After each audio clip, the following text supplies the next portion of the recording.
You see 130.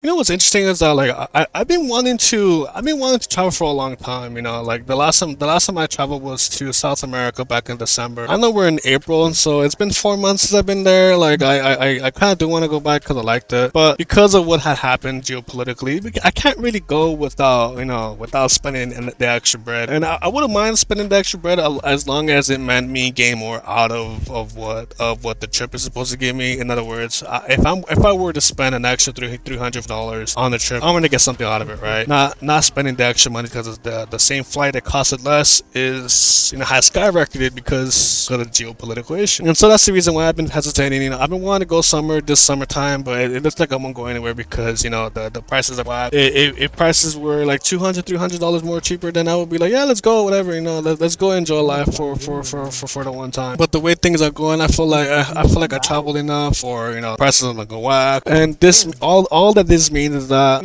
why can't we do? Why are we subjected to certain things that happen politically, certain things that are out of our control? That we just can't we just can't go around it, and that's the issue that I want to talk about right now. Like the issues that impact us when we didn't even cause it. And like for an example, like at work, all we do is when we go to work, we show up, we screw around, we get our job done, and then we go screw off at the end of our shift, right? And that's how it's supposed to be. We just go, we work, we go home, and then next thing I know, when we go to work the next day, we get laid off. Like what the hell? And how does this affect you? Did you cause a layoff? Well, maybe if you got into it with a manager, then that's probably an issue there. But say you do, or say that you just go, you spawn, you work, and then the next thing you know, you get laid off. Then what the hell? Like remember that asshole that burned down the warehouse in Southern California just because he got mad of not being paid a livable wage. Though there's an argument to be had there, I understand that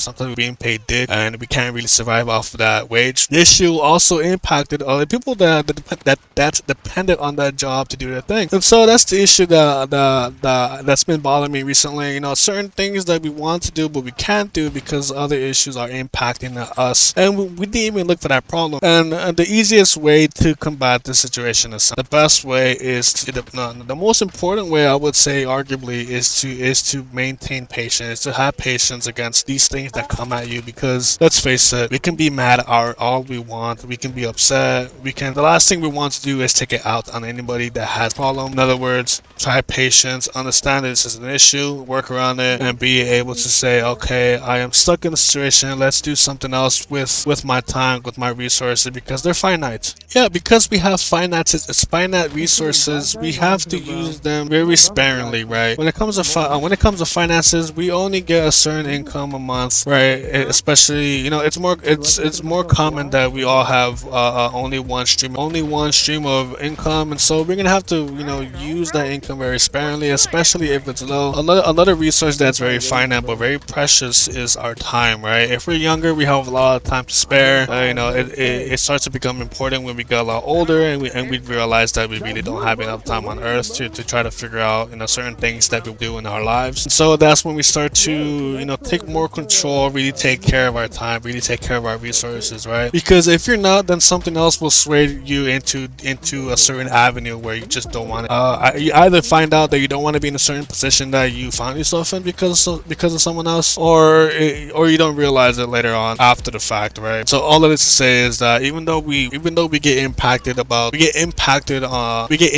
by certain things that happen in our lives, the best way is to be adaptable and to be able to control our resources such as time, finance, energy. These three pillars are very critical for your well-being. Finance gives you a peace of mind. Energy gives you the energy to combat the next day. And time, because time is finite. The sooner that we realize that we have a lot less time on Earth, the better. All I want is for us to have better control of our time, better control of our finances, better control of our energy by understanding where we want to input those resources and where we don't. And so the first barrier, the first defense of all of our resources is ourselves. Of course, we have secondary resources and third layers that we can depend on if we fail. But the best and main defense is yourself. Learning how to say no, telling people to screw off, and simply say, "Hey, I don't want to do that because I just want to do it." Right? And how does this correlate to the main topic, where things that happen that are things that happen that are out of our control? Well, the correlation is this: when things happen to us that are out of our control, best line of defense is us saying, "Hey, I have certain resources, and they must be dedicated in a certain way. So if I want to be mad at the situation, I can. If I want to glad, etc., etc., I can always deviate or reroute my energy into something else and quickly pivot, quickly adapt, and say, this is very unfortunate what's going on. Let me waste no more time on this topic and switch my energy to something." Alright then, fellas.